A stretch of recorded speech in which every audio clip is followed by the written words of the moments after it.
The desperate plea. The massive alien ship appeared above Earth's moon without warning. Its dark metal surface was scarred with deep burns and twisted holes. Emergency broadcasts flooded every communication channel on the planet. Please, humans of Earth, we need your help. The voice was strange, filled with clicks and whistles, but the universal translator made the desperation clear. We are the Keth people. Our world is dying. Captain Tom Rivers stood in the command center of Luna Base, watching the alien vessel drift closer. 3 days had passed since first contact, and the world below was in chaos. Some wanted to welcome the aliens. Others demanded they leave immediately. "Sir, we're getting more details about their situation," reported Lieutenant Amy Cole, looking up from her console. "Their home planet is under attack by something they call the Void Eaters, machines that consume everything in their path." Tamar nodded grimly. The Keth had shared horrifying images of their dying world. Cities turned to dust, oceans drained dry, billions of their people fleeing in whatever ships they could find.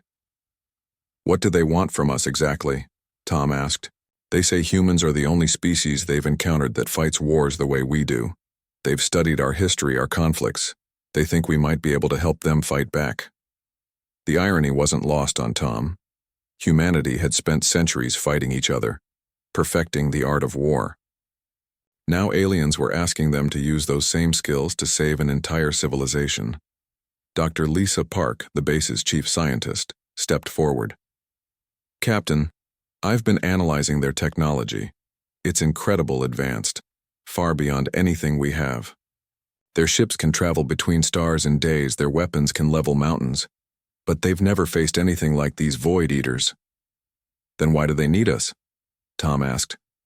"Because they don't think like warriors," Dr. Park explained. "The Keth are peaceful by nature. They've never had to develop the kind of tactical thinking that comes naturally to humans. They build beautiful things, create art, explore the universe in peace. But when it comes to total war, to fighting for survival against an enemy that shows no mercy, they're lost." The main screen flickered, showing the alien ambassador who had been speaking for his people. His name was Vel, and he looked like a tall, thin human with silver skin and large, dark eyes. His people had evolved. On a world with little conflict, little need for aggression. "Captain Rivers," Vel said, his voice carrying across the command center, "I know this request seems strange. Your species is young, you have barely left your own solar system.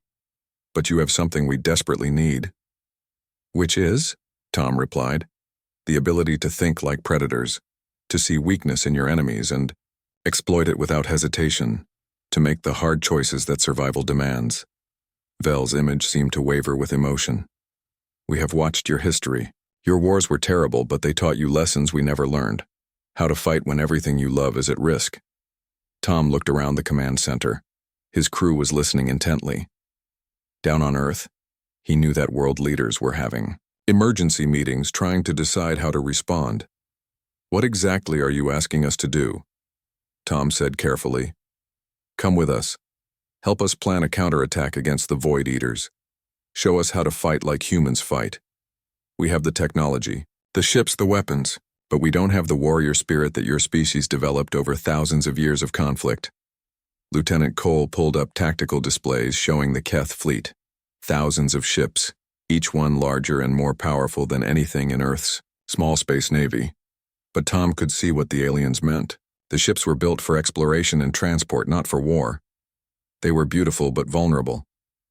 "Sir," Cole said quietly, "if we help them and they win, imagine what we could learn. Their technology could advance human civilization by centuries." "And if we help them and lose?" Tom asked. "Then the Void Eaters eventually reach Earth anyway," Dr. Park said grimly. "According to Vel's data, these machines consume everything in their path. They won't stop at the Keith homeworld. They'll keep spreading through the galaxy until there's nothing left." Tom stared at the alien ship on the screen. Humanity had always dreamed of meeting other intelligent life, but not like this. Not as saviors being asked to teach the art of war to desperate refugees. The weight of the decision pressed down on him. help an alien race fight for survival, or watch as an unstoppable force eventually reached Earth's doorstep. Vel, Tom said finally, we need to know everything about these Void Eaters. Every detail, every weakness you've discovered. If we're going to help you fight, we need to understand exactly what we're up against. The alien's silver face seemed to brighten with hope for the first time since his arrival.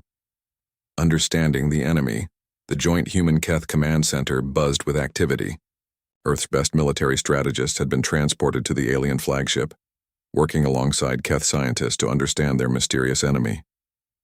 General Mike Barnes studied the holographic display showing the Void Eaters in action. The machines were unlike anything he had ever seen. They moved like a swarm of metallic insects, each one the size of a small building. When they attacked a planet, they worked together with perfect coordination. They don't just destroy, explained Keth scientist Nara, her silver fingers dancing over control panels. They consume. Every atom, every molecule. They break down matter at the molecular level and use it to build more of themselves. Captain Rivers watched the footage of a Keth city being devoured. The machines flowed over buildings like liquid metal, and within hours nothing remained but smooth, empty ground. How did they start? Asked Dr. Park. Where did they come from? Vel's large eyes darkened. We created them, not intentionally, but we are responsible. The admission hung heavy in the air. 200 years ago, our greatest scientists developed self-replicating construction machines. They were meant to help us build cities on distant worlds. Let me guess, General Barnes said grimly. Something went wrong. The machines were sent to a dead planet to begin construction. But a solar storm damaged their programming. Instead of building according to our plans, they began to see all matter as raw material. They consumed the planet, used its mass to create more machines, and then spread to other worlds. Colonel Janet Ross, Earth's top tactical analyst, leaned forward. So they're basically a virus, a technological plague that spreads from world to world. Exactly, Nara confirmed, and they're learning. Each world they consume teaches them new techniques. They adapt to our defenses, improve their tactics. The machines that attacked our homeworld were far more sophisticated than the ones we first encountered. Dr. Park studied the technical data. Their weakness should be their power source. Machines this size working at this scale, they must need enormous amounts of energy. That's what we thought too, Vel said sadly. But they're powered by matter conversion. Every gram of material they consume provides more energy than they need to operate. They're completely self-sustaining. General Barnes rubbed his chin thoughtfully. What about their command structure?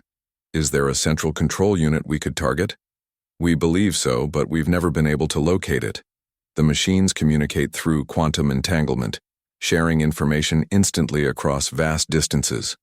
If there is a central intelligence, it could be anywhere in the galaxy. Captain Rivers studied the tactical displays. The Keth had fought bravely, but their approach was all wrong. They had tried to save their cities, protect their people, fight defensively. It was noble, but it played right into the machine's strengths. You've been fighting them like they're an invading army, Rivers observed. But they're not. They're more like a forest fire. You don't fight a fire by standing in front of it. What do you mean?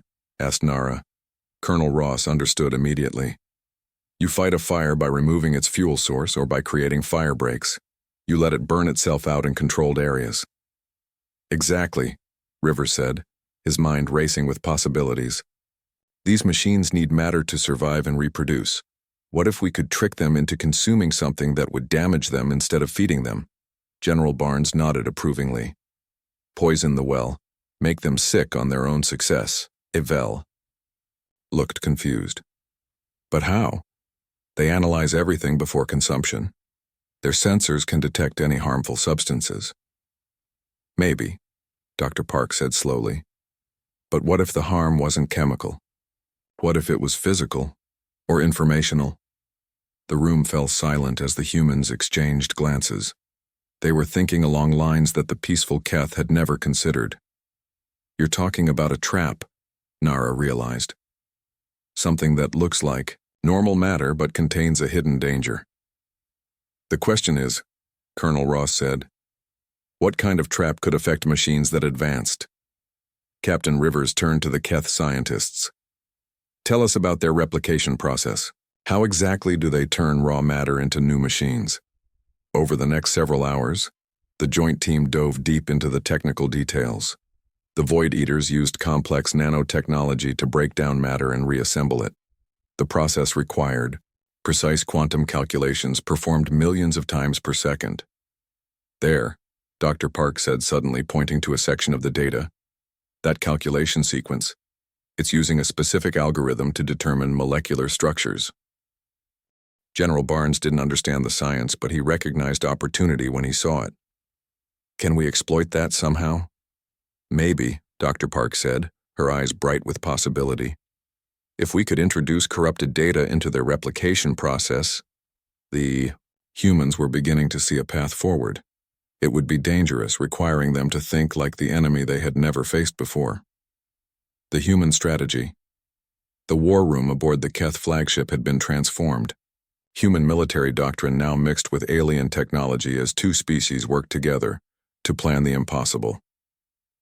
Captain Rivers stood before a massive holographic display showing the Void Eater swarm. Red dots marked machine concentrations across 12 star systems. The enemy was spreading faster than ever, consuming 3 worlds in the past month alone. Here's what we know, Colonel Ross began, addressing the mixed group of human officers and Keth commanders. The Void Eaters are predictable in their movements. They always choose the path of least resistance to the most matter-rich targets. General Barnes pointed to the display. They hit populated worlds first, industrial centers second, then strip mine everything else. It's efficient, but it's also a pattern we can exploit. Keth Commander Toss, a veteran of dozens of failed battles against the machines, looked skeptical. We have tried ambush tactics before. The machines adapt too quickly. They learn from each encounter. That's exactly why this will work, Rivers said with a grim smile. They learn from their successes. What they can't learn from is something that appears to be successful, but actually isn't. Dr. Park activated a new section of the display, showing detailed molecular diagrams. We've identified a critical vulnerability in their replication process. The machines use quantum processing to convert matter, but they rely on standard atomic patterns to guide the conversion. In simple terms, Lieutenant Cole added, they expect atoms to behave in predictable ways, but what if we gave them atoms that don't? Vel leaned forward, his silver skin reflecting the holographic light. Are you talking about creating artificial matter? Not artificial, Dr. Park corrected. Unstable. We're going to create a trap using quantum-engineered materials that look normal but break down in specific ways when processed by their replication systems. The plan was audacious in its simplicity. The humans had studied every recorded encounter between the Keth and the Void Eaters. They had identified a crucial flaw in the machine's approach. They were too perfect. The Void Eaters process matter with mathematical precision, explained Dr. Park. They expect atoms to follow standard quantum rules, but we can create quantum unstable materials that will cause cascade failures in their processing systems. Commander Toss still looked doubtful. Even if this works, how do we deliver these materials to the machines? They don't accept gifts. General Barnes smiled coldly. We don't give it to them. We make them take it. The strategy was brutal in its human logic. They would sacrifice entire worlds to the Void Eaters, but these worlds would be carefully prepared. Traps. Abandoned planets would be seeded with quantum unstable materials disguised as valuable resources. The machines always go for the biggest targets first, Colonel Ross explained. We'll make sure those targets are poisoned. When they consume the unstable matter, it will introduce errors into their replication process. What kind of errors?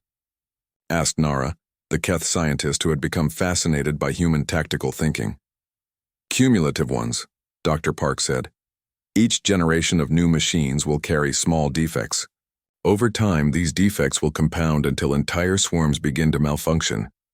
The room fell silent as the implications sank in.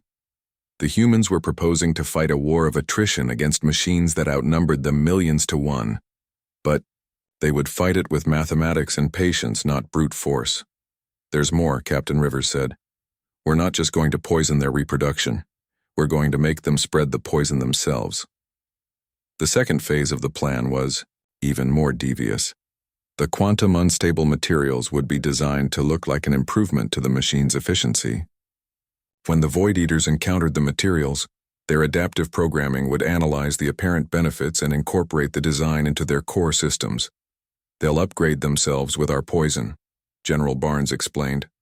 And then, they'll spread that upgrade to every machine in their network through their quantum communication system. Fell stared at the human officers with a mixture of admiration and horror. Your species thinks in ways we never could. This plan, it's brilliant, but it's also terrifying. War is terrifying, Rivers said simply. That's why it should be the last option. But when it's the only option, you have to fight to win. The Keth had resources the humans could never dream of. Faster-than-light travel, energy weapons, construction capabilities that could reshape worlds. But they lacked the one thing that made the plan possible, the willingness to think like predators. How long will it take to prepare? Asked Commander Tos. 6 months to create the materials, Dr. Park estimated. Another 2 months to seed the target worlds. And if it doesn't work? Vel asked quietly. General Barnes met his gaze steadily. Then we try something else. Humans don't give up, especially when we're fighting for our friends. The word friends hung in the air. Somewhere during the planning sessions, the alliance had become something more personal. The trap is set. The abandoned world of Kepler 442b had once been a thriving Keth colony. Now it served as the perfect bait for humanity's most dangerous gamble. Captain. Rivers stood on the planet's surface watching human and Keth engineering teams work side by side. Massive drilling operations had placed quantum unstable materials throughout the planet's crust. To any scanning equipment, it would appear as if the world contained incredibly rich mineral deposits. The isotope signatures are perfect, reported Dr. Park over the communication system. The Void Eater's sensors will read this as the most valuable target they've ever encountered. 6 months of preparation had led to this moment. 12 worlds across 3 star systems had been secretly prepared as traps. Each one contained enough quantum unstable materials to poison an entire machine swarm, but disguised as valuable resources. General Barnes coordinated the operation from the command ship in orbit. All teams, report status. Kepler 442b ready, came Rivers' voice. Gliese 667c ready, reported Colonel Ross from another world. One by one, all 12 trap worlds confirmed their readiness. The largest bait operation in galactic history was about to begin. Commander Toss of the Keth fleet remained nervous about the plan. Are you certain they will take the bait? The machines have grown more cautious since our last encounters. They'll take it, General Barnes said confidently. Greed is a universal constant, even for machines. When they see resources this rich, their programming won't let them resist. The quantum unstable materials had been humanity's greatest scientific achievement.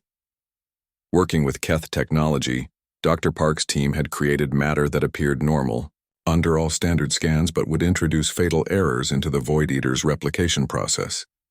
Think of it like a computer virus, Dr. Park had explained to the Keth scientists. The machines will copy our poison thinking it's an improvement, then spread it throughout their entire network. Lieutenant Cole monitored the early warning systems. Contact, 3 Void Eater scout ships detected at the edge of the system. Rivers felt his heart rate increase. After months of planning, the moment of truth had arrived. All personnel, begin. Evacuation procedures. This is not a drill. The evacuation ships lifted off from all 12 worlds simultaneously. The human and Keith teams had practiced this moment dozens of times. Within 2 hours, every living being was clear of the trap zones. Scouts are moving toward Kepler 442b, Cole reported. They're running deep scans of the surface. On the main display, everyone watched the mechanical scouts approach the planet. The machines were sleek and deadly, their sensors probing every inch of the world below. Come on, Rivers muttered. Take the bait. The scouts spent 3 hours analyzing the planet. Their quantum sensors detected exactly what the humans wanted them to find. unprecedented concentrations of rare elements, perfectly distributed throughout the planet's structure. Main swarm detected, Cole announced. Estimate 40,000 units, approaching at maximum speed. Vel watched the display with fascination and fear. I have never seen them move so quickly toward a target. They truly believe this world contains something special. It does, General Barnes said grimly. Their destruction. The Void Eater swarm descended on Kepler 442b like a metallic storm. Thousands of machine units began the consumption process, breaking down matter at the molecular level and converting it into new machines. For the first few hours, everything proceeded normally. The machines consumed surface materials, processed them through their replication systems, and began producing new units to join the swarm. Then the first errors began to appear. Energy fluctuations detected in Sector 7, reported Dr. Park, monitoring the machine's quantum signatures. The unstable isotopes are being integrated into their processing matrix. How long before the effects become noticeable? Asked Commander Toss. Based on our calculations, 12 to 15 hours for the first malfunctions. But the real damage will be cumulative.